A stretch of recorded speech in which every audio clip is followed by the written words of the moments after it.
ডিমৰু এবিধ বনৰীয়া গছ আৰু তাৰ ফল। ডিমৰু গছৰ ছাল, পাত আৰু ফল শক্তিবৰ্ধক ঔষধ হিচাপে পৰিচিত।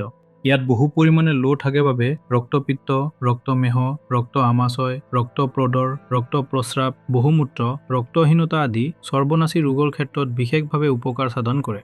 ডিমৰু ফল খালে তেজ পৰিষ্কাৰ হয়, শৌচ কুলোচা হয়।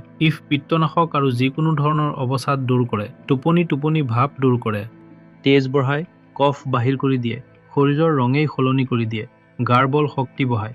এইখিনিতে উল্লেখ কৰিব পাৰি যে মহাত্মা গান্ধীয়ে ডিমৰু বৰ পছন্দ কৰিছিল। ই হাঁপানি আৰু যক্ষাৰ প্ৰতিৰোধক। প্ৰতিদিনে ৰাতিপুৱা ২-৩টা ভাল শুকান ডিমৰু খাই ২৫০ মিলিলিটাৰ মিচিৰি মিহলোৱা গাখীৰ খাওক। অতি শক্তিবৰ্ধক। নিয়মিতভাৱে ২ সপ্তাহ খালে বিশেষ উপকাৰ অনুভৱ কৰিব। ই বৃদ্ধসকলৰ বাবে এবিধ পুষ্টিকৰ আহাৰ। যাৰ দাঁতৰ অসুখ আছে বা যাৰ দাঁত দুৰ্বল, ৰাতি ২-৩টা ডিমৰু ভিজাই থওক। পানী কম দিব যাতে ডিমৰু ভিজি পাত্ৰত পানী ৰৈ নাযায়। পানী শুহি লৈ ডিমৰু কেঁচা ডিমৰুৰ দৰে হ'ব। ৰাতিপুৱা এই ডিমৰু খাওক। কেইদিনমান একেৰাহে খালে দাঁত সুস্থ হৈ উঠিব। অৰ্শ ৰোগত ৰাতি ডিমৰু তিয়াই থৈ ৰাতিপুৱা খালে যিকোনো ধৰণৰ অৰ্শ দূৰ হ'ব। এমাহমান খাব লাগিব পাৰে। আমাশয়ত ডিমৰুৰ পাত আলা চাউলৰ লগত চোবাই খালে শৌচত চাও পৰা বন্ধ হয়। ডিমৰু গছৰ ছাল ২৫ গ্ৰাম ১০০ গ্ৰাম মিচিৰিৰ লগত খালেও আমাশয় এৰা দিয়ে।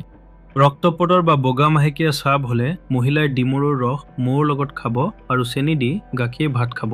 ৰক্তপদৰ দূৰ হ'ব।